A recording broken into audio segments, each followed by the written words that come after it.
still looking in the fall. It was very much forward. Yes. Roger, you ready? All right, we'll do it.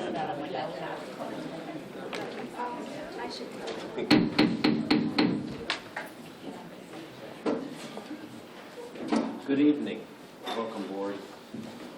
Welcome to November's meeting. Thanks for coming out tonight. So let's really quickly review the agenda, make sure we have it all in place, and then we'll proceed with business. So we'll be first looking at the minutes, and then we're going to sequence right before the minutes election of new Board of Trustees members. So that will be the actual first item on the agenda. We will then have parent representative updates and faculty representative updates, followed by the executive director's report, and then we will have public comment. And I think we have a couple people signed up. Followed by the chair business, the chair's business, and then our committees, which will be finance, governance, education, and fundraising. And then we will go into executive session to discuss pending litigation. The one thing that is not on here in chair business board is that we will have a short report by Rick Kamal on the Culture and Management Task Force Climate Team. Our executive session is on collective Bargaining, not pending litigation. litigation. Okay. That means I don't have to go. I mean, I can't go. That means you don't have to go and can't.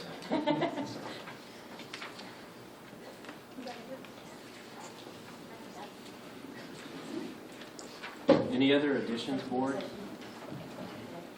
Yeah. All right, let's get started. I'm going to turn it over to our governance chair to introduce our prospective board members. Yes, we have two prospective board candidates that we would like to submit for a vote. We did talk with them at the governance committee meeting. We went through our whole process, and I just wanted to set out that it was very important to us last year, as a result of the surveys, to look for someone with HR experience. We have generally been looking for people who have passion for STEM education, people who are very good at group process, and who can help to develop new processes and understand the difference between governance and management. So that's just a general thing that we're looking for all of them.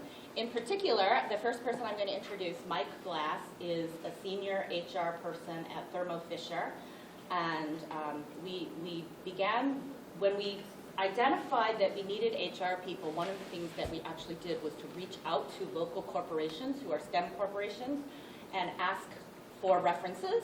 And it's actually, Chris, who was a member of our recruiting task force, did that, and Chris actually called Mike, who was one of these people, and then after thinking about it, he actually came back and submitted his own name for this. That was actually when he was at Vertex, which is a biotech company. And it was after the spring, I think, when we started this process with Mike. Yeah, and he took a new job, and so it slowed down quite a bit, but we're very pleased to nominate Mike Glass. All right. Mike, if you would like to come up, and you're welcome to say a few words if you'd like on your background and interest, and then the board, feel free to ask him questions. Sure. I threatened to filibuster, by the way. Mike, I'm watching time. Hello. So I am Mike Glass. I am really pleased to be here tonight. It is a very thorough, great process, which not only I think you get to vet us, but good chance for me to really learn about AMSA and the wonderful mission of the school and everything that we're trying to do. Right, so I lead all talent management for Thermo Fisher. So Thermo Fisher, we're a 50,000 person, $17 billion global company. We serve science, based in Waltham, and I run the leadership development and succession planning and professional development for the company. I have a master's degree in education, and I am surrounded by education. My wife of 23 years has been a teacher, and my mother's a teacher, and in-laws are teachers, and it's education is so important to me. I've been on the board of directors for the Providence Children's Museum for the past 7 or 8 years. I've been treasurer for them, and now I'm on the board of overseers for them. And so I really understand the importance of board work and governance and the role that we play, and I feel really lucky to be here. I'm a parent. I'm not a parent of children here at AMSA. I have a 19-year-old at the University of Tampa who's living a very different, as I said to someone earlier, we didn't have swimming pools in Schenectady, New York. He's having a very different experience than I had, and I have a 13-year-old in middle school in Sudbury as well. So I'm really excited to be here. I take this stuff very seriously, and great opportunity to be part of the AMSA family. Thank you, Mike. Board members, do you have any questions? I know most of you have met him thoroughly.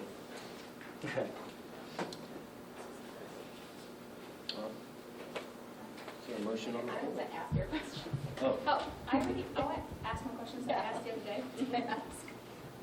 Yeah. It was really by why AMSA, right? That's what I Yeah. asked you. So why AMSA? Yeah, so I liked the way you told the story, which was, so Chris, when I was at Vertex Pharmaceuticals, I ran talent management and recruiting and leadership development for Vertex, and part of the strategy for our execs was to get our executives on nonprofit boards, right? So it's one thing to try to use hierarchy to get your work done in a corporate America. It's another thing to be able to be part of something else, and it's a great skill building experience in addition to everything else. And so Chris called and said, which executives do you have? And started to talk about AMSA and the mission, and that's when I said to Chris, what about me, as I started to dig into the school.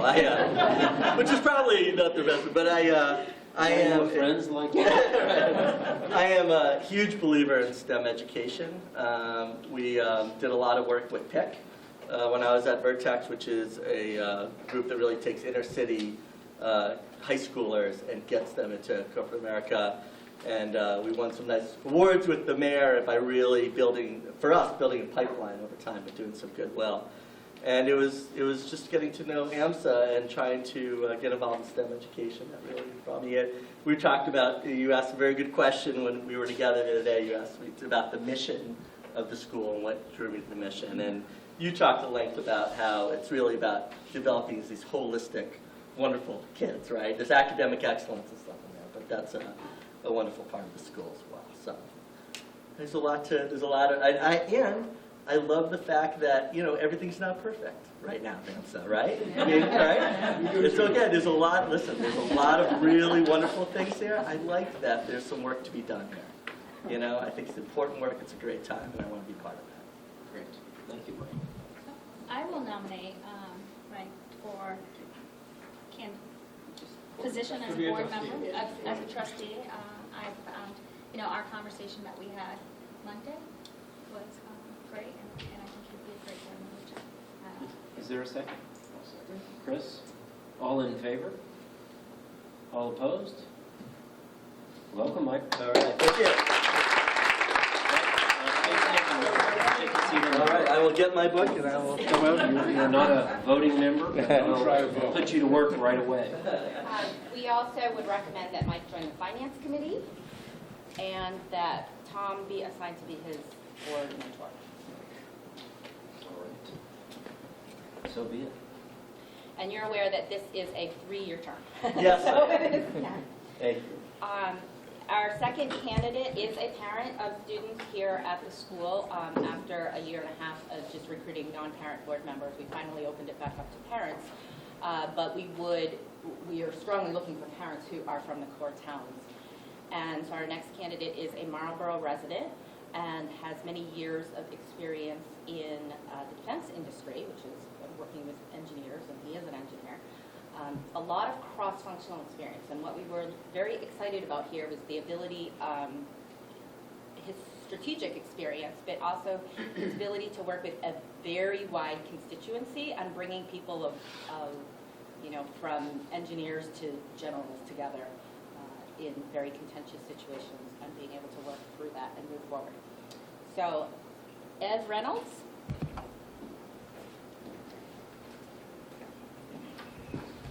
Good afternoon.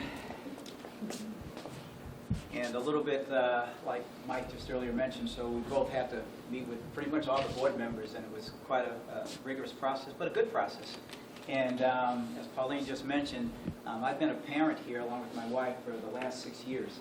And we have twin boys who are juniors at the school. And having had experiences with public schools, private, Montessori schools, and now Amsacs as a charter school, we really love the school. I mean, as Mike sort of said, it's not perfect. There's still lots of things that need to be done, but overall, as a school, we've just been very happy here. And so, from the standpoint of professionally, as Pauline said, I've had a lot of years in business, which have really spanned multiple industries, consumer, commercial, and for the last 10 years or so in the defense industry, really supporting our warfighters, providing my primary focus area, which is supply chain solutions. And that's been a very rewarding experience for me, having had working across different industries. Also, in my background, I also bring experiences in engineering, finance, logistics, operations management, so a very sort of broad business background. And one of the things for me is that in thinking about my background, and then as I look academically, I hold an undergraduate in engineering and then an executive MBA. But for me, as I sort of think about what school is really about, for me, it's really about the business of education.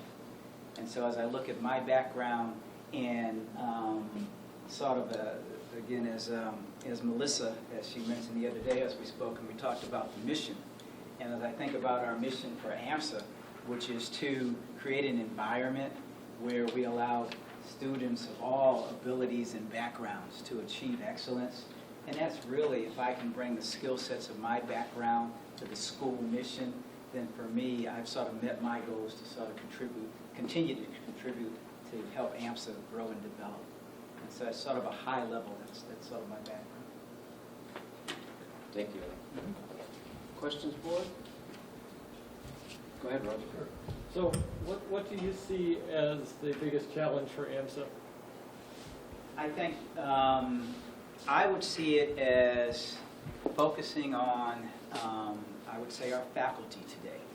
And knowing that we've had a change in leadership and we've had an external survey, it's really putting the emphasis on the faculty so that we have the faculty at a point where they're giving their best to the students and our students are achieving at the highest level of excellence that they can. So for me, it's really about making sure that we've got a faculty that feels good about what they do each and every day and giving their best to our students. Thank you. Go ahead, Melissa. I don't have a question, but I'd like to acknowledge and, because I respect the fact that Ed has 2 children here, but in a year, his children will be going on to college, and he'll have 2 alums here, and I think that's really important to consider that, to have that type of person on the board is going to be valuable in the future. So, thank you for. Thank you. So I would like to nominate Ed for full trustee position. Roger, second. Second. All in favor? Those opposed? Motion passes. Welcome, Evan.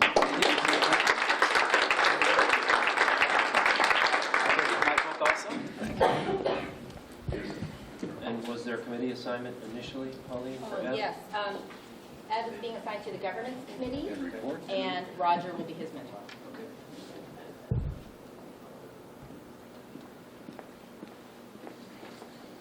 All right, let's real quickly, board, take a look at the minutes from our last meeting. Okay,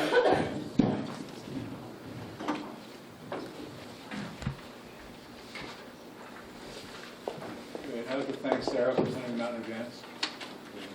Great. Sarah, thank you.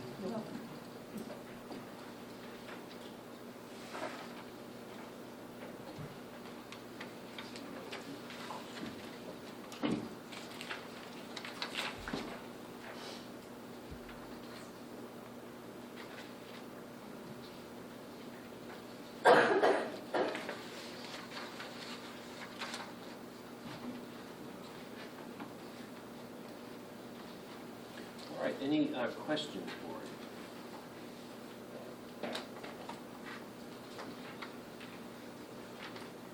Is motion for approval? Chris, is there a second? Melissa, all in favor? Those opposed? Motion passes. All right. Let us move on to the parent representative report. And I am going to ask you to stay within 5 minutes. We launched the family survey.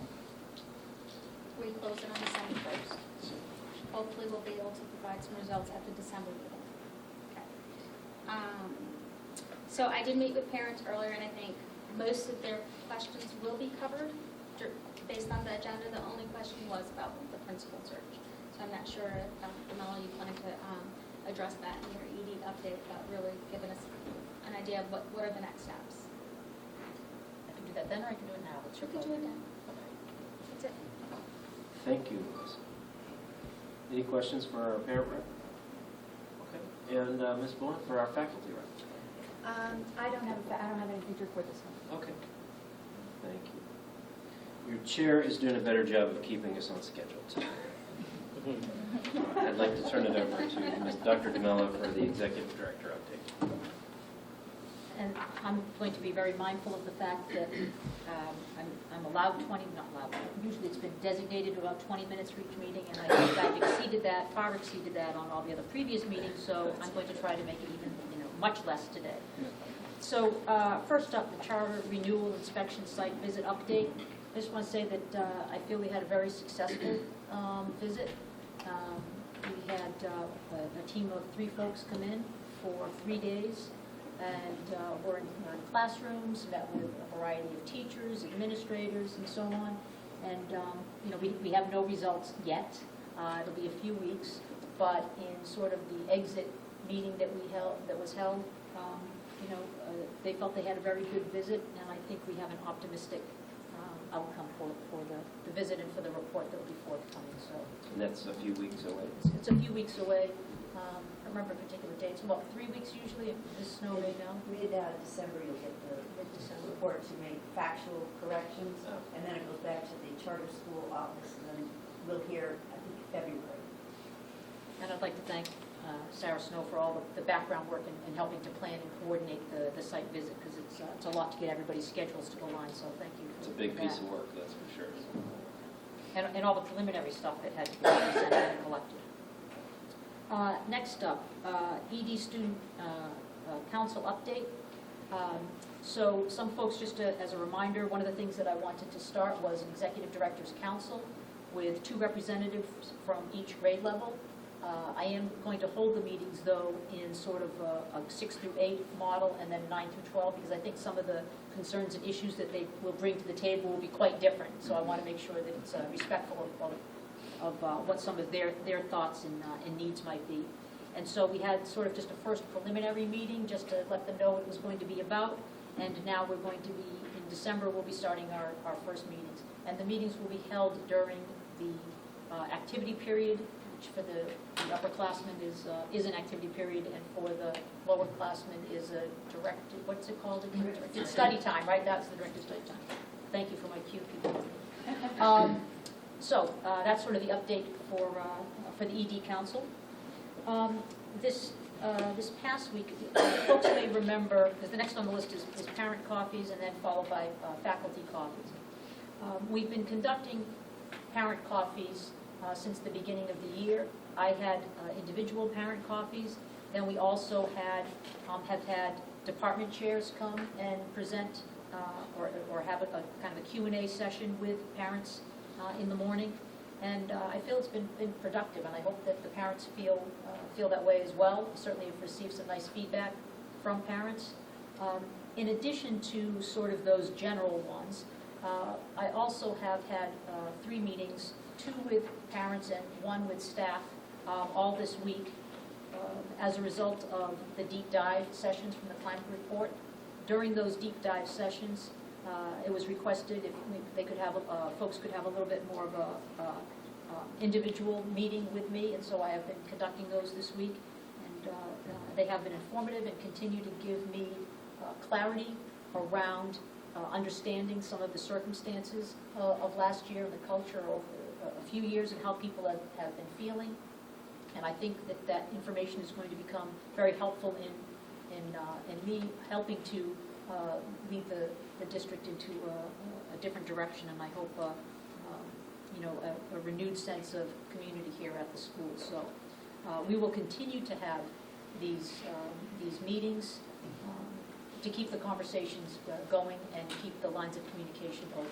But I do feel that they've been very beneficial, and I just want to take an opportunity to do two things. One is to, as I now represent AMSA as the head administrator here, I really want to acknowledge the challenges that the staff faced and the parents have faced, and as a result, how it's filtered to students.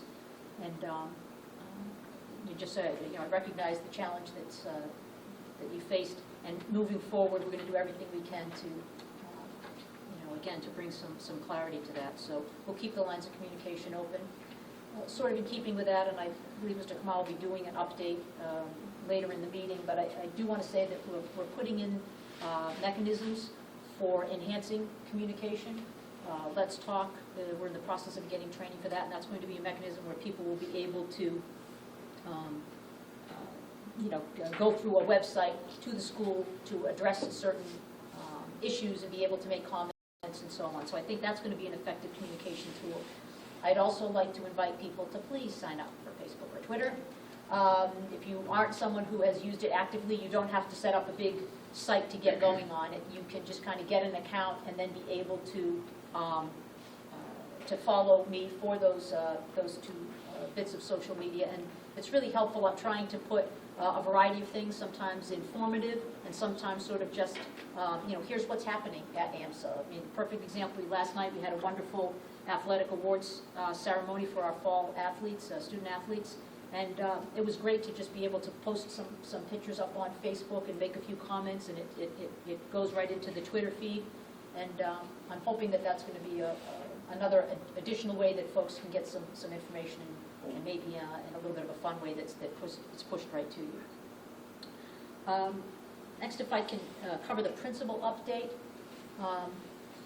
Right now, I have not put it into place. I want to give a little bit more thought, but what I'm almost hesitant because I don't want to get, oh, that's what you're definitely doing, but this is what I'm leaning to, what I would like to share with folks, and that is having a kind of a standing committee, getting a posting back out again, and having a standing committee, and as applications come in that we believe are, folks that we would like to start an interview process with, then those folks would go into the interview process like we had before with a screening committee. And if they go through that process and it's felt that the person should be moved on to sort of a finalist status, then that would then open it up to the full community like we did before, where you have a site visit and we have parent forums, student forums, staff forums for an opportunity. Holding off until the spring or another time, I'm not sure is going to necessarily change the potential candidate pool. I think it's really just going to come down to the right person submitting an application at the right time. I think we've tried a couple of different venues. In the meantime, I'm also going to try to do some recruiting. I feel like I have a good sense of, or certainly a much better sense, but I hope a good sense of what AMS is looking for, what the community feels is needed here. And I think I know some folks out there who, have those kinds of qualifications. It's always tricky to do that kind of a thing, but I'd like to try some outreach, broader outreach, and maybe we can get some folks to demonstrate that kind of an interest, because it may not even be on their radar.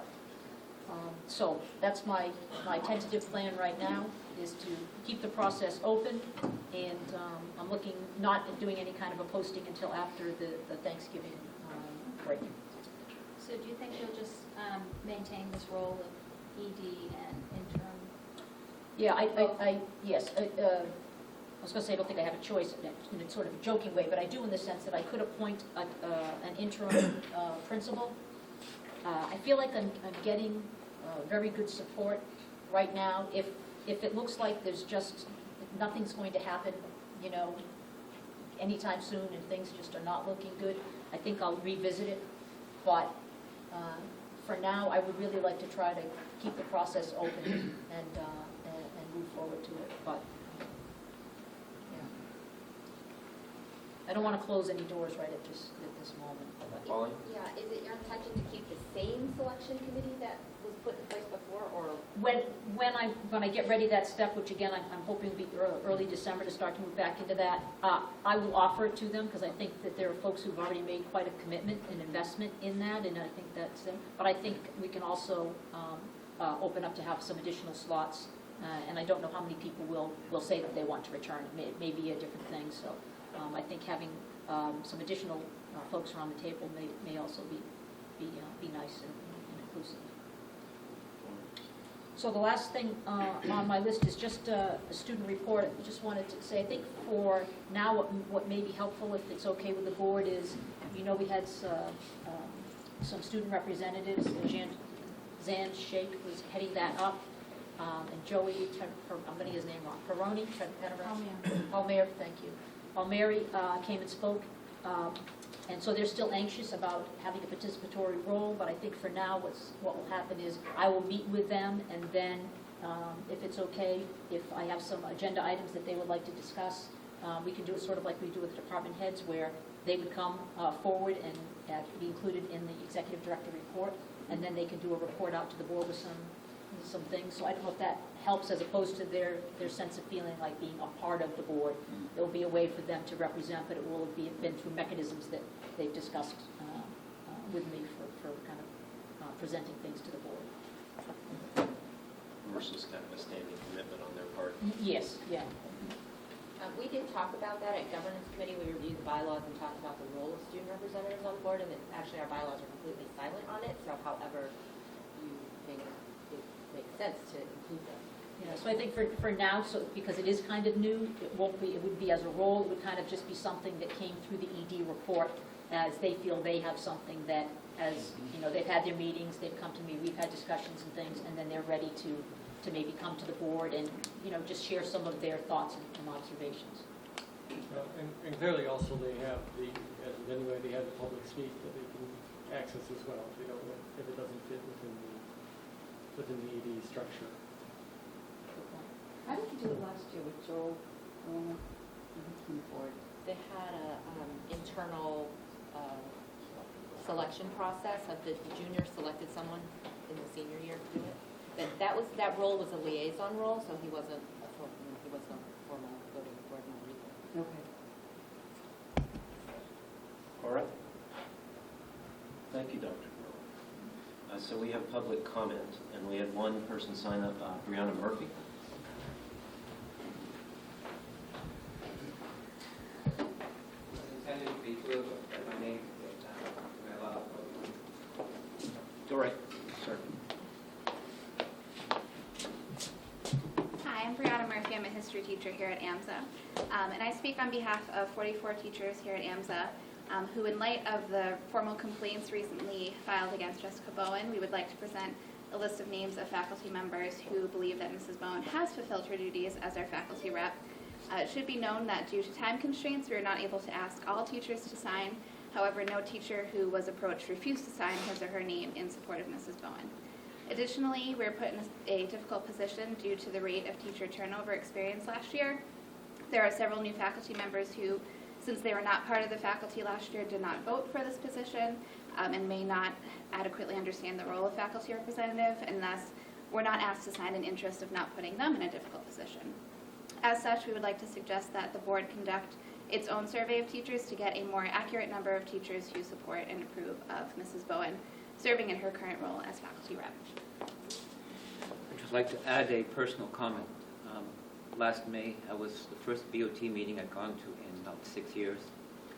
It was a very depressing day to be here and see how the BOT was functioning that day. I made a point after that to go to every BOT meeting I possibly could over summer through to this point. And I'd say I'm very proud to have Jessica Bowen as our faculty rep. The day she was elected, honestly, by the full faculty, it was a great day for AMSA. Thank you.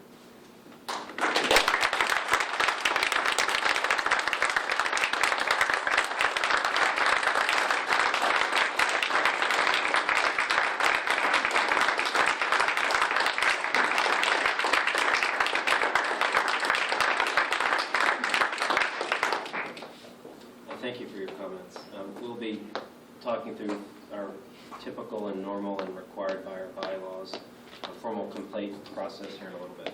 So we'll treat this as all other formal complaints. So there are a number of chair business items that we'll go through.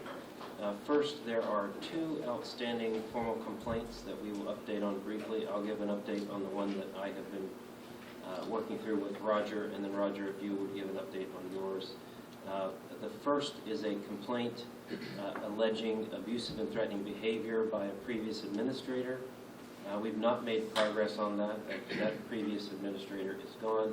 I do think that we'll report final findings and report out in the next board meeting for that complaint. And the second one was for an unfair termination, I believe. The second one is for unfair termination that is still in pending litigation, and we are on hold until the pending litigation completes. I expect that, given I expect that the status will be repeated as such for a while, given the speed of the court system. Yeah. And there's an emerging belief that that pending litigation may have ended, but we've not received formal notification that it has. As soon as we get that notification, that would unfreeze the unfreeze that formal complaint. complaint. Yes. Okay. And then there is a new complaint that has been received, and this is the one that the faculty addressed. Let me read a summary of the complaint, and then we'll assign this to our task force as we do all complaints to be investigated and reported back on. The board received 5 separate formal complaints concerning a board member's comment at the October board meeting. The complaint alleges that comments made at the board meeting violate Massachusetts General Law, Chapter 268A, concerning conduct of public officials, violate Massachusetts Open Meeting Law, create a hostile work environment, contain false statements and misrepresentation in a deliberate attempt to mislead and sway collective bargaining negotiations, unprofessional conduct, a breach of confidentiality, and intimidation.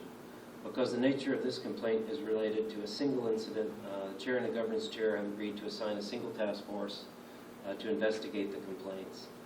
The task force assigned to investigate these complaints is comprised of 2 trustees initially, unless additional are needed, and that would be Rick Kamal and Chris O'Keefe. So Pauline, I think, has all of the details bundled up that we can provide you. And this concerns statements made at the last BOT meeting. So I think, well, I'll let you all use your discretion, but the sort of the allegations read should be investigated with respect to the statements made in the meeting. I don't think that, it's my personal belief as the chair, that there's not an investigation to understand teacher sentiment. There's not an investigation to understand any background issues that are going on, but just to investigate whether the statements made were appropriate in the board meeting. And I do want to recognize that the position of the faculty rep is a difficult position, especially in a school that is going through lots of change and some turmoil, and that role is sometimes difficult to pursue in a straightforward manner. So we want to consider that as we have to process these formal complaints, and I think the sooner that you guys can report back to us on your findings and recommendations, the better, but it may take a little bit as well. All right, thank you. Our next item is a collective bargaining task force update. Is there just an update on recent meetings in terms of what is happening?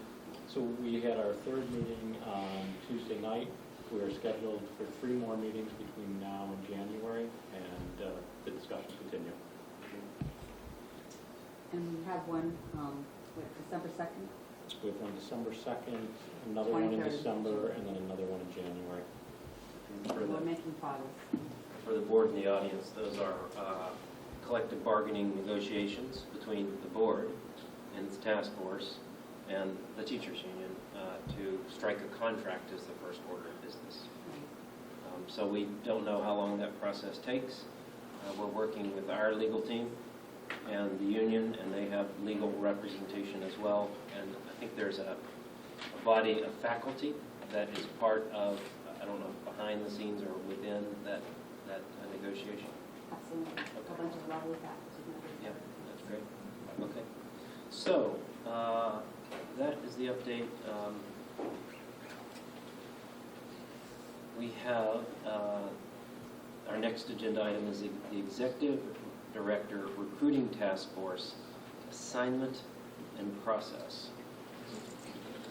All right, so we actually met, Roger, myself, Ev, and actually Mike, met as kind of a task force, recruiting task force, and we put together an outline of dates on kind of target dates, what we want to hit.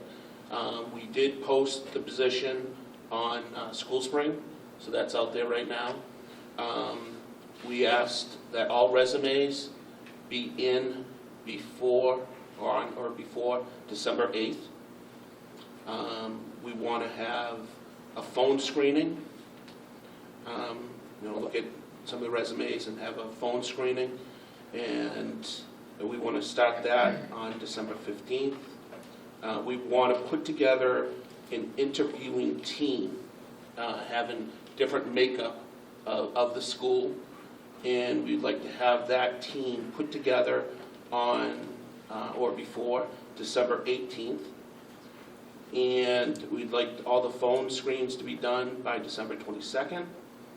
And we'd actually like the interviewing team to start with interviews the first of the year, January 3rd. And we'd like them to narrow it down to 2 candidates by January 17th.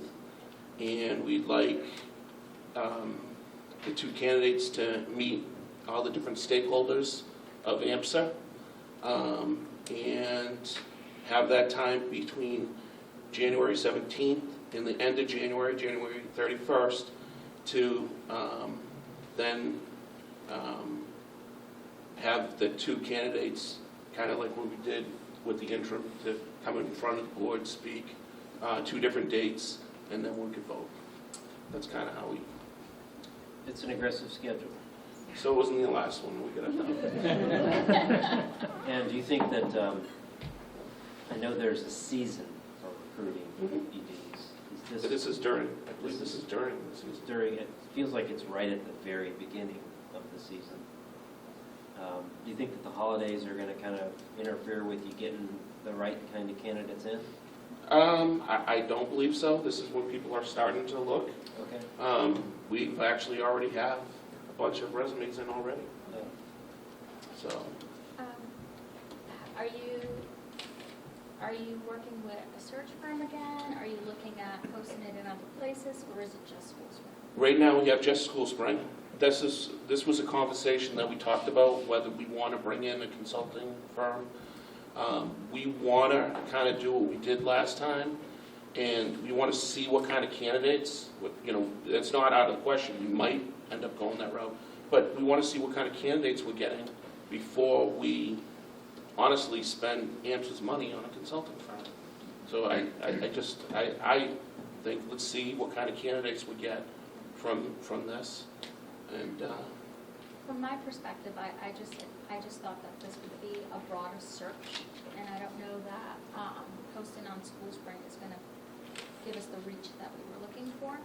It was part of the discussions that we had over the summer. Was when we made our decision for the interim ED, but also thinking about the permanent ED, we wanted to go out and really search far and deep, and this, because we want to make sure that we're really doing our due diligence in the process. And I guess I think it's very aggressive. I kind of expected that the process probably would bring us into March sometime. Are you? I mean, this is just an outline that we came. Yeah. Right? This is not etched in stone. Yeah. No. Is it? Are you really attempting to kind of get through the first cycle to see what this brings in? We want to see what we get.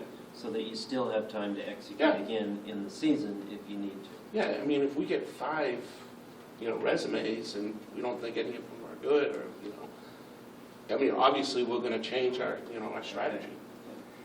As part of the interim search, you had said that there were candidates that were interested in the role if it was permanent? There are. There, Yes, and we're expecting some of those to apply for this position. Is School Spring nationally? Yes, it is. And by the way, like through School Spring, that does reach. It is the single source of if school you're administration. if you're looking for any kind of school job, that's not. It's It's the only on show, it's the show, Monster.com. yeah, it's the show in town. So, I agree, it's aggressive. I don't think that this is something that is in our best interest to rush. I think well, I'm we not talked- saying we we're talked rushing, about- I'm just, we're Yeah. putting together, this is something we're putting together, and obviously, we'll change it if that's the case, that we need to change it. And what was the last date in terms of a potential selection? Late January? What do you mean? When was like the You're first, the expecting final? that the final candidates would be coming before the board in the end of January timeframe.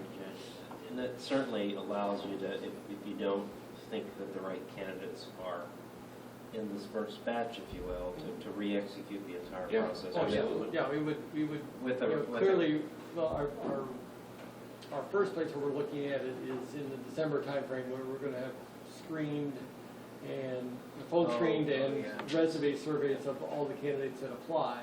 And at that point, we'll be able to take a pulse and decide. you're going to know in December. We'll know in December whether We it have, well, appears we to can- have a yes. viable pool. a viable pool. And then we'll proceed forward from Yeah. there with the interview process if we think that the pool is viable. Because we'll have many checkpoints along the way. That's a very good point. A month from now, we'll know whether we're sticking with all extend these this, dates, yes, or we're absolutely. hiring a national recruiting firm, putting ads in the Super Bowl, all that sort of thing. Yeah, I mean, I think it's more than just hiring a recruiting firm. Usually when you look for a superintendent, you're probably hiring a consultant to guide you through the entire process. And I guess I thought that's what we were, that was what we were doing.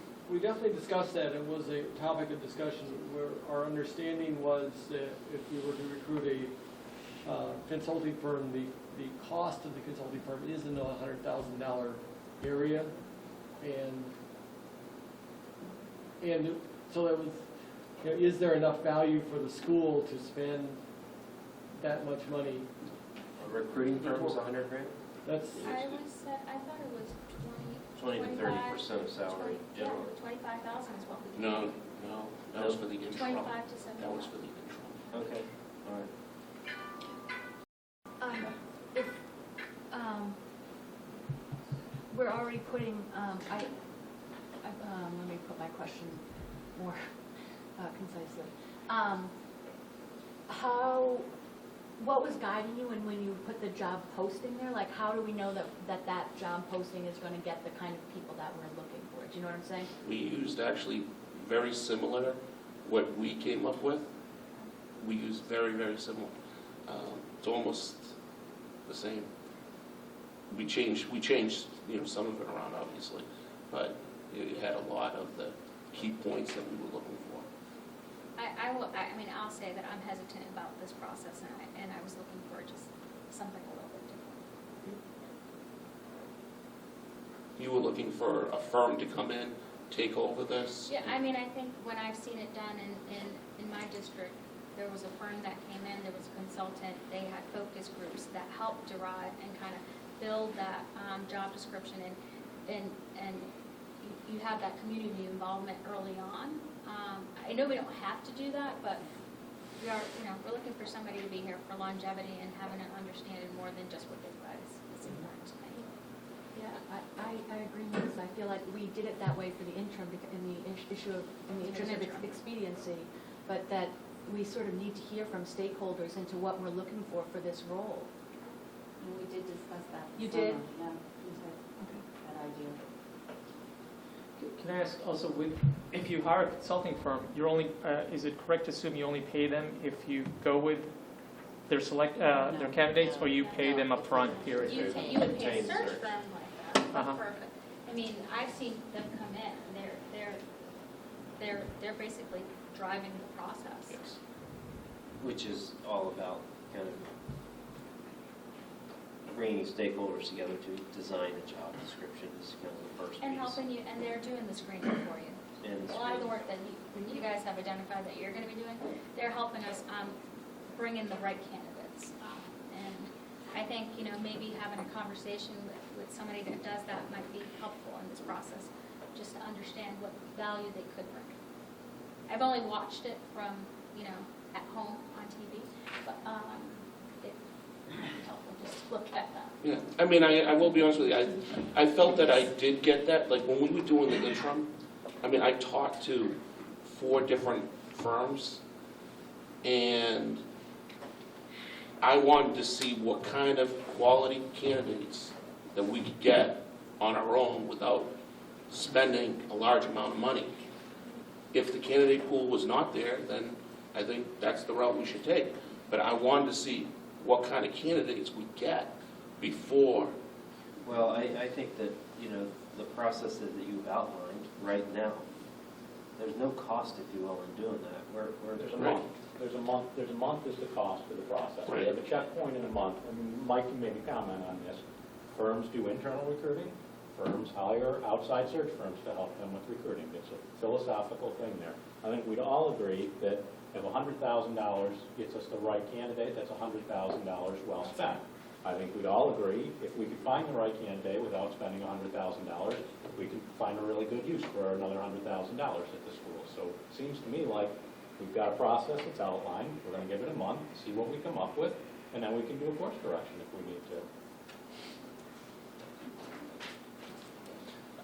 Just to confirm, typically could you share maybe what's kind of like the seasonality around ED hiring in terms of what's the peak time to start looking and so forth? This is, Just to your point, Tom, I just want to make sure, are we, you know, It is process-wise? It is November to March. yes. November, March, okay. I think they think that by April, many of the people who are looking are then slotted into a position.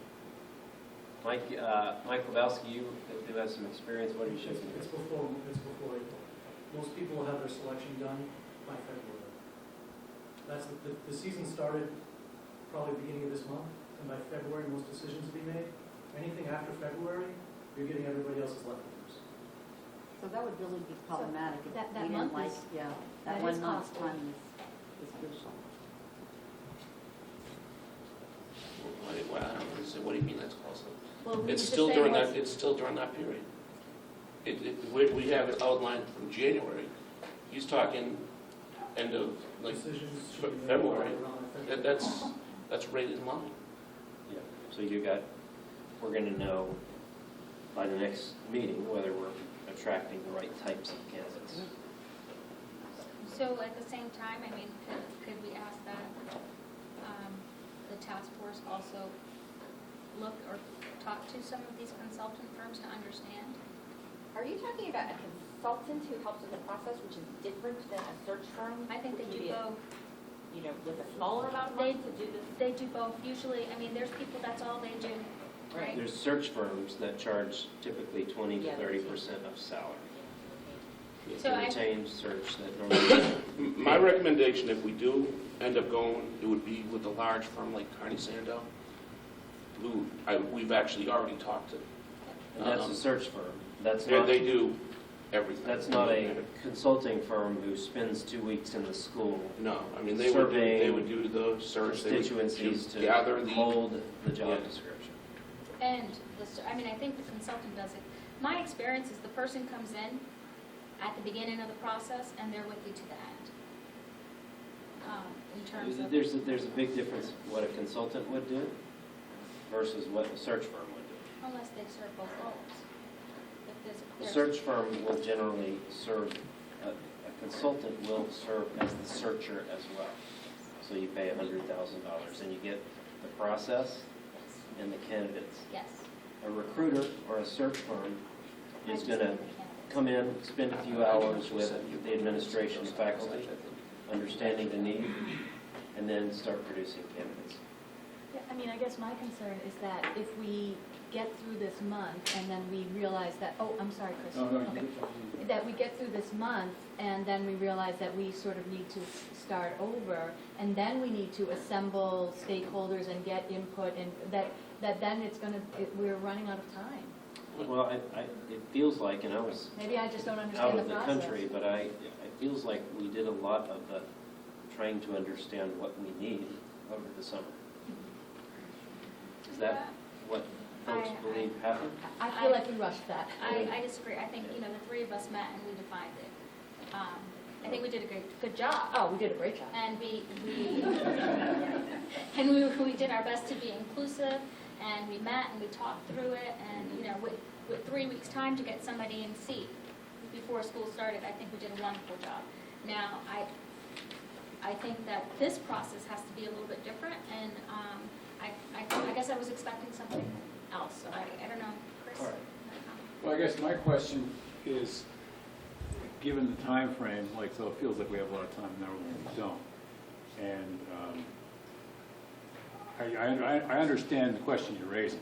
I was assuming that we had the job description and we weren't going to build it. If we were to go out and build it and do all this discovery and all of that, then I think we'd be hard pressed to be interviewing people by January.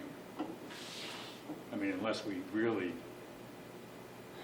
paid a fortune and had somebody in here almost full time in the interim. So, Yeah. It leaves us in a crunch, because if we don't find somebody in the process now, how much time? Well, are we suggesting that it might make sense to try to move forward on refining the role description through stakeholder engagement now, while we have resume posted and this first month of the process is executing, so that we would then be more prepared to hire a search firm if we needed to? So we're running like a parallel? Well, that's what I'm asking. I don't know. That's kind of what I was asking. Can we reach out and just understand? What the process is, what they'll- we need to do, they'll- get yeah. maybe somebody on the back burner? You guys are asking something else. We can get, Carney saying that we can get any of these firms The big firms immediately. that do this. Or even other firms. I mean, there are other local firms also. They're well That identified. we've talked to them last time. But I We guess can this get would them be all to in break off the immediately. part of it. I honestly looked at this, from a business standpoint, and I looked at it and I said, let's see what kind of quality candidates we can get in, instead of spending a lot of money. I mean, No, I think that's how I looked at it. And if we don't get a very good pool, then my suggestion would go with the search firm. Well, so I think there's a third action that people are questioning is, do we need to spend more time on what AMSA wants in the next month, so that if we don't find the kind of candidates that we really want, that we'll have a refined job description, if you will, that we could then turn over to a search firm? I think that is the question. yeah, I think it's what we're saying is do we need to do a stakeholder discovery Now, kind of process? Now. while the first month of Yeah. candidate discovery is going on. So that if we do need to reach out to a recruiter, we have a more comprehensive job description. So are we talking about doing that? I think we need to hire someone to do that. I'm not sure that we do. I don't know. That's the consultant that I assumed would be here doing this. I feel like if we learn anything in the 6 months, is that the stakeholders want to be part of decision-making and want to feel more included in this, and so... That's what they would be part of the interviewing team. They would be the interview. This task force that we're doing, that's not the interviewing team. The interviewing team would be made up of the different stakeholders. Okay. Yeah. So they would be a part of the process. They will be the interviewing team. Yeah, I guess I question, so if we brought a consultant in to help us build a more comprehensive job description, I'm not sure that brings us a different crop of candidates, on School Spring. I don't think it does. It may. It may help a consultant or a recruiter to go target certain candidates that fit that profile maybe more closely. So, Craig, along those lines, I mean, does it make sense to have, I understand conversations were held with consultants before, but does it make sense maybe to have a couple of dialogues with a couple of potential consultant firms? Consultants or recruiters? Let's No, make- consultants, Okay. consultants. And ask them, what value can you deliver to me right now? We've gone through all this process, we've talked to people, we plan on having stakeholders at the tail end, or not tail end, but, during During the the interview process. during the interview process. What value can you deliver us? So we understand, is it worth spending that money and getting them in now or not? Yeah, I can tell you just from, I'm not an expert here, don't get me wrong, but what they told me last time is they have a very, that's what they do, that's their business. So they do have a lot of people that they know that might not even be looking for jobs. Right, the networking. And so aspect. it's the networking that they have. So they would be able to, say, reach out to someone who currently has a job saying, hey, I got a job opportunity for you. And that's kind of what they bring to the table. So they already kind of have that. All I was looking at, honestly, for me, was, it's a lot of money, and I'm thinking it could be spent on, the kids, or faculty, or, you know what I mean? That's all I was looking at. And I completely agree. And I was looking at just totally from a business standpoint, seeing if we could get right candidates. And if we don't, then, that's the avenue we should go, absolutely. Yeah. But the reason why, I brought up this out, and we can change it, I have no, actually it would be easier for us if we did hire a consulting firm, you know what I mean? It'd be a lot less time. But all I was doing was all we were doing is really, I thought we were kind of looking at the AMSA's best interest, to see if we could get a good pool. Yeah, I think that what you guys have outlined, we should execute the first month of that, which is what you intended as well. And that, does it make sense, Rick, it's your suggestion, to reach out to the consultants in this industry, not the search firms? Because I agree with you totally. They know of all of the passive candidates out there, and they've talked to them all within a year. So that's the value they bring.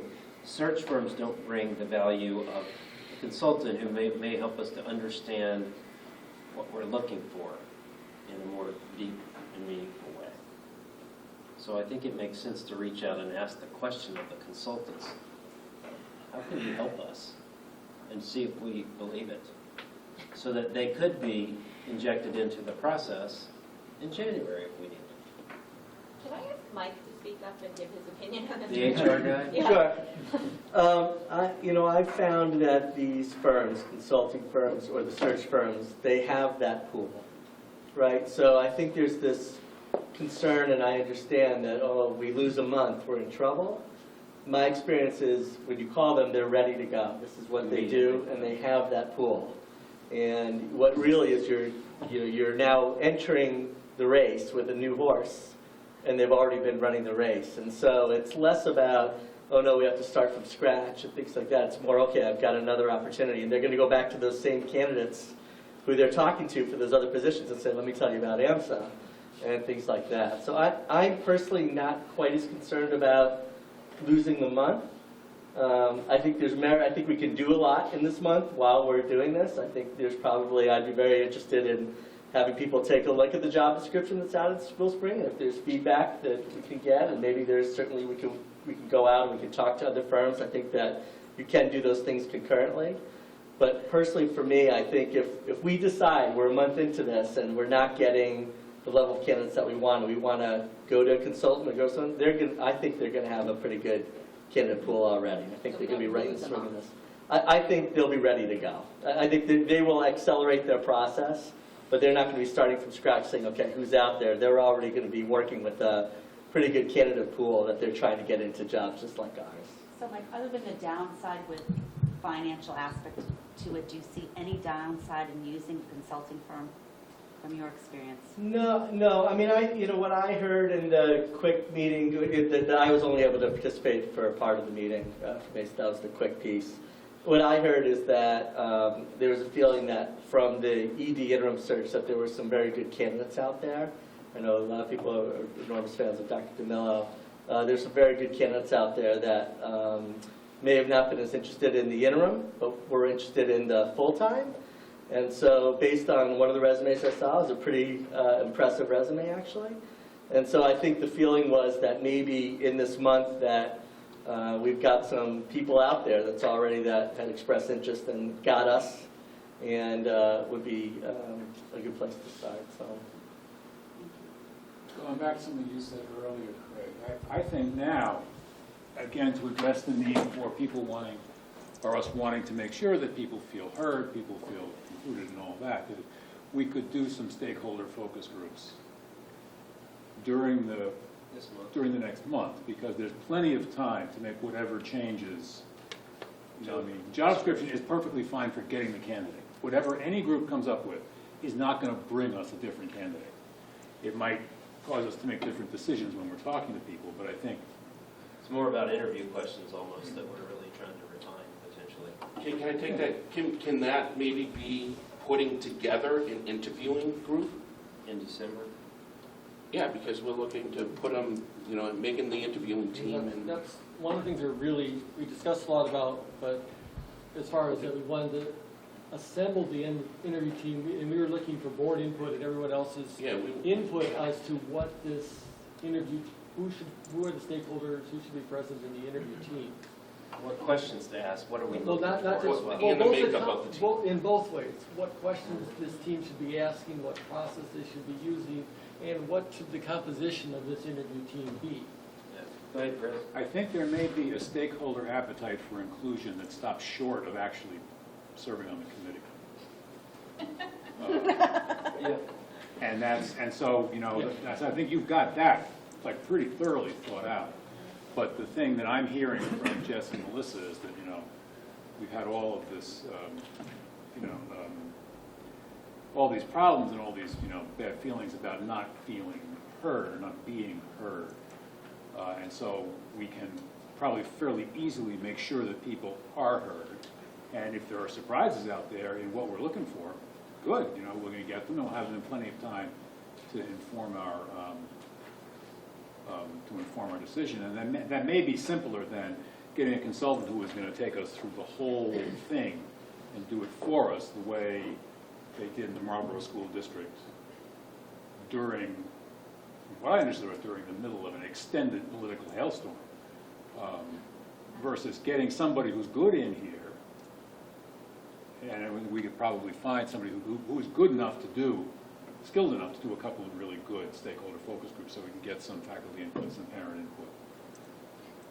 You know, in addition to who gets All right, I'm served. going to seek to limit this discussion to the next few minutes so that we can move forward. Yeah, I agree with Chris. We've had a couple of these deep dive sessions with both parents and faculty, and it doesn't seem to me like it would be that onerous of a task to do a similar format where the focus topic is, you know, What are we looking for? what are we looking for? I think that's it's pretty straightforward. Craig, the only thing I'd add to that is that I think you can start with this job description that's out there. Yeah. Right? So you can take a look at what we have, what's missing, is this a real expression of what we want, and get into this iterative process as opposed to a whiteboard thing. That'll help accelerate, I think, that kind of stuff. So I think what we're hearing is let's execute the first month of seeking candidates as stands and as proposed by the task force. And add to it, 1, 2, or 3 focus groups of constituents and stakeholders. So the question is, who or what executes those focus groups? Who will bell the cat? So who's putting these focus groups together? That's the question. And who's moderating? Well, I think there's at least a suggestion that maybe a well-qualified consultant might do that. And who did the focus groups more recently? We had a moderator, is that right, for the culture and Yes. management? Is that a consultant that would be appropriate for this, and are they reasonably priced? I don't know that she's the right fit for this type Yeah, of I role. hesitate on her, not to say there aren't others like her, who are qualified out there to moderate something like that. But she's so immersed in what we're Yeah. I think I could find somebody. Unless we think there's people on the board that could do it. Are there people on the board that are qualified qualified to moderate this discussion. I think we're too into it. Yeah, I would agree. I think you want a Not third. volunteer Mike, but he's sort of not. Oh, that's true. Yes, If you'd like me to play that role, I mean, I would probably not commingle those focus groups. So we pick the constituencies and we bring parents together and we talk about that and we bring the other, I'd probably do it that way. I'd be delighted to facilitate. I need a note taker, and I think the process I would start with is, as we identified those folks, I would start with our job description and put out some very specific questions and follow a very structured format that way. I think we have a volunteer. I need some Voted assistance. him on though. today, huh? All right. So, wait, I'm sorry. I know you will want to cut it short, but I think it's important. So can we put together a timetable for this? Yeah, let's not do it in this meeting, but your job description that you have is perfect to go right now. And you and the team and the committee should execute on School Spring as you've described. Okay. And then we would be getting together with these task force? I Is that think, how I this think is what gonna we're work, or- suggesting is Mike is going to head up two focus groups of stakeholders Okay. to help refine the job description, but more importantly, kind of the interview questions. I really think it's the attributes that you can only find out about a candidate when you ask them. Do some recruiting too. You can't. We can't afford him for that. These aren't criteria that you find on a resume, is what I believe you're going to come up with. There is a science and a process to doing this, and so we'll put that in place. Okay, excellent. So, just one question on the process. I know I heard parents and faculty, but is there going to be, is administration separate from teachers, or do you, I don't know what your thoughts are on that. Yeah, I'll need input on that. I mean, I think it's, but I think I would not I'm commingle. concerned about saying Sure. that two different groups may or may not be enough. You may want Yeah, I think 3 or it's, 4. I think it's fine. I think it's fine. Okay. Well, Any other questions on the Executive Director Recruiting Task Force? All right. Thank you, Executive Director Recruiting Task Force. Thank you. So we have, Rick has said 2 minutes on the Culture and Management Implementation Task Force. Okay, I will be very quick on that. So, as folks know, last session we assembled a task force to deal with implementing the recommendations made by Diana Hammer and Connected to Greatness, as well as the parents and teachers. So the task force has met twice. It consists of Chris, Dr. DeMello, and Jess. And a couple things we've done is we're going through the process of dividing up ownership of the various responsibilities. Majority fall into the administration's bucket, so to speak. And they already, actually, Dr. DeMello has already started work on many of these. And I don't know, Dr. DeMello, if you want maybe a moment, 30 seconds or 45 seconds out of my 2 minutes to speak to progress there. Kind of next steps that we have is we've kind of have a straw man of how we plan on communicating out our progress. So we're going to be updating our list of recommendations, consolidating them, showing the clear ownership, reposting that up on the website with the assignments, as well as on an ongoing basis, we will have somewhere on the website, we need to figure this out, a location where we show progress being made as we attack various recommendations. We need to determine, is this going to be somehow linked in with the new Let's Talk system or not? How do we need to do that? We've got to figure that out. But we'll certainly be also presenting updates on progress in this forum too.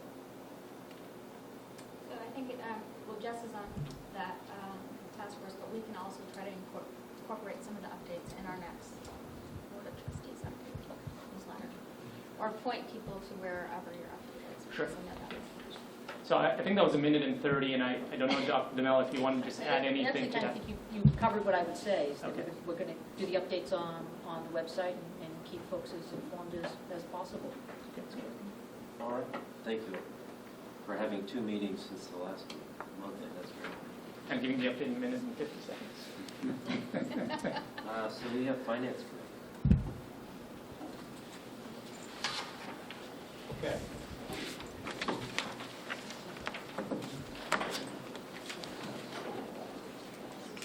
Will be Chris. As we've talked about at previous meetings, we're now receiving our tuition on a monthly basis. Get the screen to clear itself here. We're going to focus on the July to October column. This is the year-to-date column. So tuitions come in at $4 million. We had budgeted coming in at $4 million. We're at 101% of what we had budgeted. Tuition represents over 90% of our income. Us getting that number right drives us getting everything else right.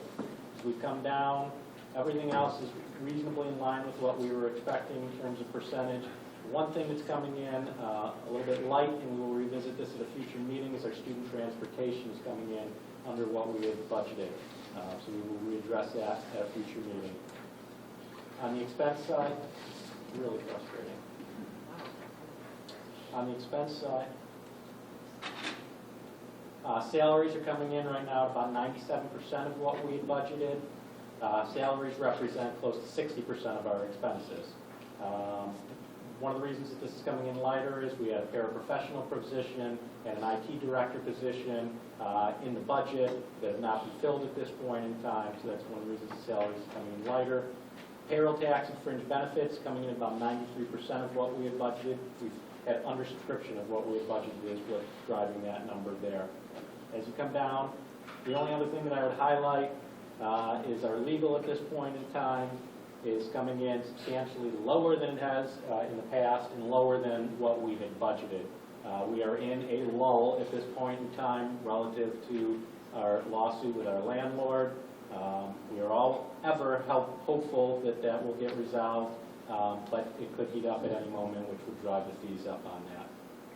The bottom line on all of this, we had budgeted, super frustrating, we had budgeted being $550,000 to the good. We're actually $706,000 to the good at this point in time through the first 4 months of the year. That's the crisp finance report at this point in time. Next month, we'll make sure that it projects correctly. And this will be posted out on the website. So what are the big categories of $600,000 delta? Just, across the board on the income side, we're showing being up on the income side, and we're lower on some of the expenses driving that. So it's dribs and drabs that adds up to a lot. And again, it's $150,000 is the variance over what we had budgeted. And have we accelerated our investment in professional development? No, that technically is not an acceleration of professional development. The reimbursement for master's classes happens, I want to say, in the September timeframe, and that's why that comes through at that point in time. Yeah. We budgeted it pretty much straight line, but there actually is a couple of peaks and valleys, and this is one of the peaks that's out there relative to that. Got it. Thank you. But again, we do support our teachers in a number of different ways from a professional development standpoint, and again, one of them is reimbursement for classes. Okay. Any questions for the finance? Governance?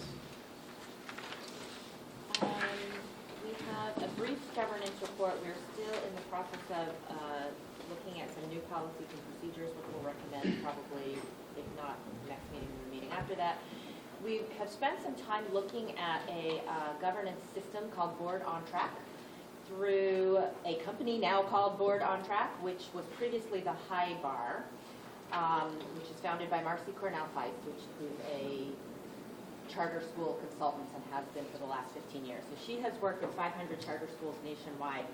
And this is a system that we had a demonstration, and it really helps the board with distinguishing sort of all of the items that the board has to do, but really tracks it, action plans, goals, all of that. It's in addition to the software tool and the system, it comes with all of this benchmarking data. It helps with board assessment. It comes with board coaching from Marcy and from others on her team. So it's something that we want to look at very seriously. We're in the process of starting some, she gave me some references, so calling some of our schools, other charter schools locally who have used this system. McAuliffe recommended Marcy, but they actually don't use the system right now. Parker Charter School does, and I think there were 2 others that she gave me. So that's one process. The other thing that I need to do is to sit with the administration and the administrative team to see that piece of it, because there's a lot there that helps the PD part, yeah, with that as well. Building agendas, a whole repository. Annual metrics and goals. Annual metrics and goals, What's the publishing of cost? committee Do we know? minutes, all of it just, Do we know it is the cost? $10,000 subscription annually. So it's just something to consider. But that comes with all the coaching sessions too. With Marcy? Facilitation. With Marcy, yeah. Okay. It's a pretty impressive package. She's the leader in the team. Fabulous.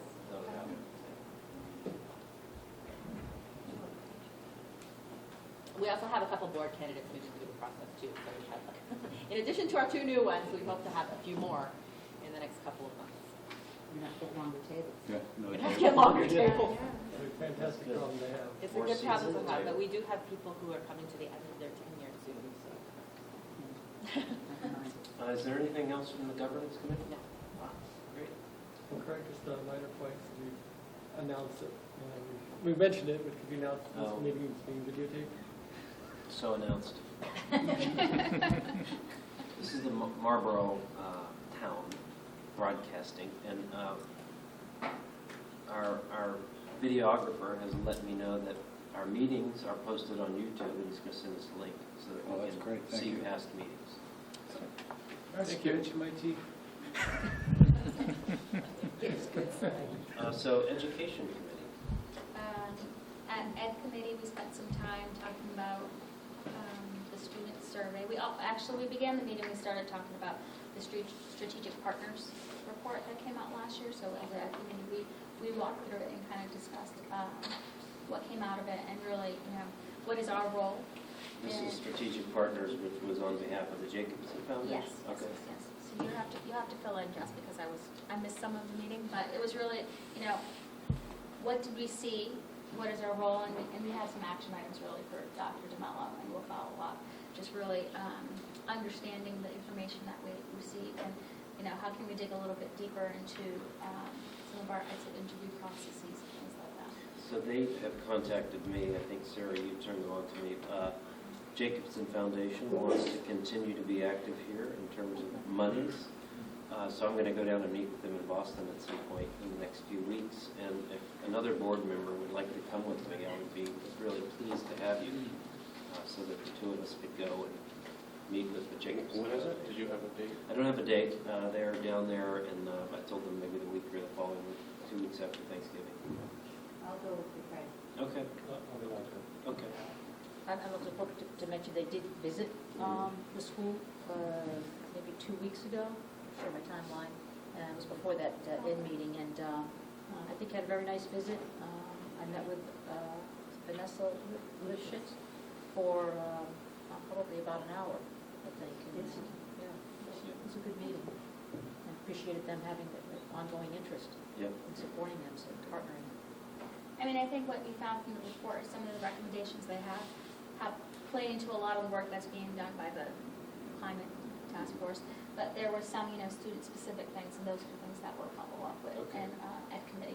One of the issues that specifically has been a focus of conversation is attrition rate of special needs students. So we've been sort of looking at that, and if that is something the Ed Committee can tackle, and what's the best way to sort of approach that. And so that's one of the things that's sort of been on the burner. And the student survey. And then we talked about the student survey. So after the last meeting, family survey, I kind of tackled that. And as the Ed Committee, we talked about the student survey, and we have some great volunteers that are working on it. And I don't know where you are. I don't know if we've met with them, We because have I'm not doing met it. once already, and we'll be meeting again so that we are on target Yes, for our timeline of December next meeting. Great. Excellent. Is that the report? Thank That you. is the report. Fundraising. Pleased to report that we have a report. So the committee met, put a short one. The committee met on November 6th, and I want to recognize first Roger as the outgoing chair, who's been great and is still on the committee. And the committee comprises Constantina Broom, Maureen Evans, Sharon Hamill, who was here earlier, she's escaped, Eileen Hebert, Roger, and myself, which is the same committee as last year. It's a mix of parents, administrative staff, and board.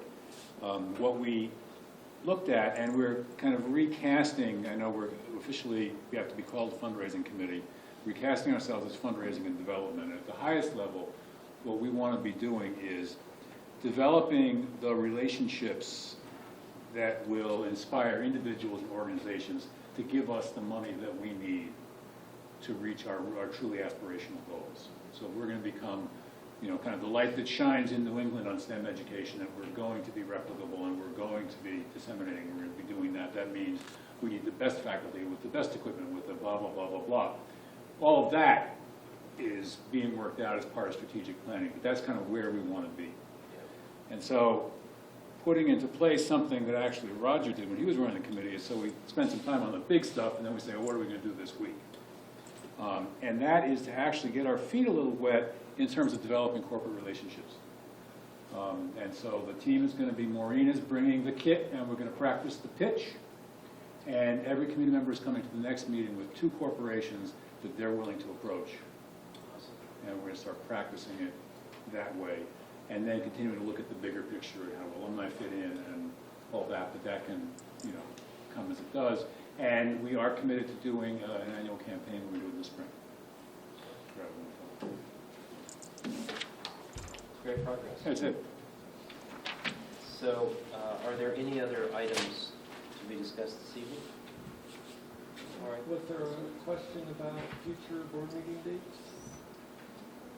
I thought there was a challenge for the January meeting. That's governance. No, that's governance Okay, meeting, sorry. yeah, I sent that, that's The- governance. okay. No, the future, I just do want to note, though, that the January meeting isn't off-site, it's a 5 o'clock meeting, not a 6:30, and we should talk with the school about the leadership of that. And our December meeting, is it It's the? Thursday, the 18th, I believe. I have a conflict.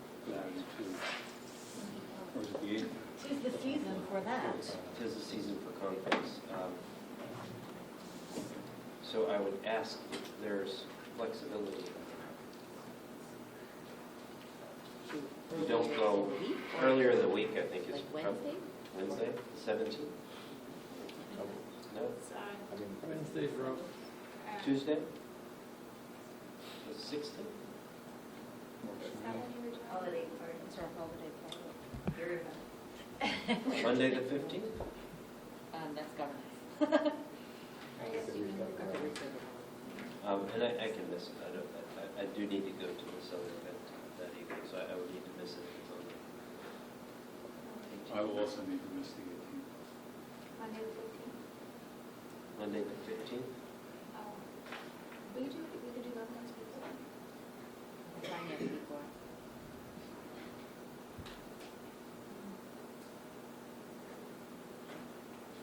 Do really short governance. 16th November would be good. We did that one. Tom and Roger both. Yeah, About the I'm 15th? okay on, How about the 17th, we said no? 17th, I'm not okay with. Maybe I should School. look at that. What? Oh, yeah, we don't want to run into Hong. How about the 15th? I can do the 15th.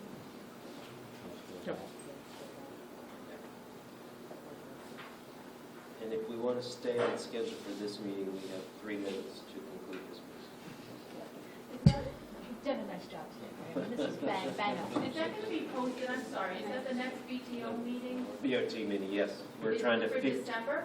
For December, we're trying to change the date. Oh, okay. All right, so it'll be posted when. Yeah, it'll Oh, be yeah. posted as soon as. How about the 15th? Yeah, Anybody so have a could preference? we do the 15th? I can do the 15th. School's okay with the 15th?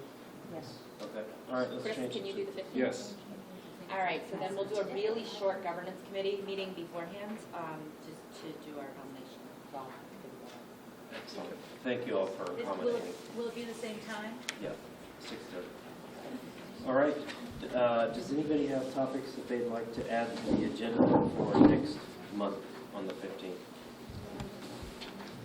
I have just one question, sorry, because I don't remember. Are we not doing a faculty survey? I don't recall what was decided at the last month. that be for discussion next month? That could be for discussion next month. Anybody, agenda items for next month other than faculty survey questions? We should just include executive session to discuss collective bargaining as a standing executive session until we include collective bargaining, so that should just be there. And I think also that will probably be an update with facilities, because arbitration is going to be held during that time period. What is it? An update with Pending facilities litigation. pending litigation. So can I ask if there's executive session, but I would go to that, right? For pending litigation. So, not for- so maybe we could do that first and then I could leave and do the, you could do the other stuff? Yeah, there would be clearly a executive director recruiting update. Yeah, I've got that. And we should have results from the family survey. I've got that. So we'll have results from the family. December 1 closed and you'll have preliminary for the meeting. Yeah, okay. And do I believe I have open meeting law presentation, is that correct? If you can do that. Yes. All right, so the board will adjourn to executive session to discuss collective bargaining. We will not re-adjourn to public meeting, and if I could have a motion to go into executive session, we'll then have a second and a so moved motion. Roger. I'm sorry, Governor, you'll need to state that having a discussion in open session would be detrimental to the effect of the public's negotiating position. Public bodies negotiating position. So stated, thank you. And we have a motion on the floor to go into executive session. Roger seconds, and a roll call with Rick. Yes. Chris? Yes. Alice? Roger? Yes. Pauline? Yes. Scott? Yes. Melissa? Yes, if you need it, I don't know. I believe you would abstain. I abstain. Yes, okay. Motion passes, we go into executive session. Thank you to the audience.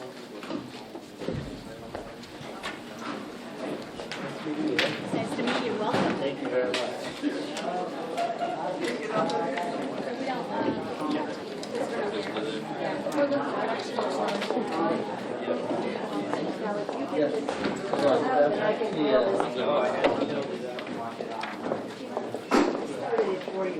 Yeah, that's great. Nice to meet you, right?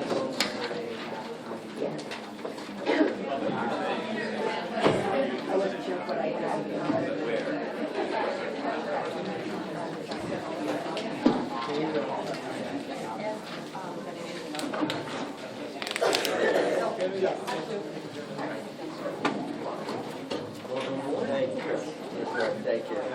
Thank you, Chris.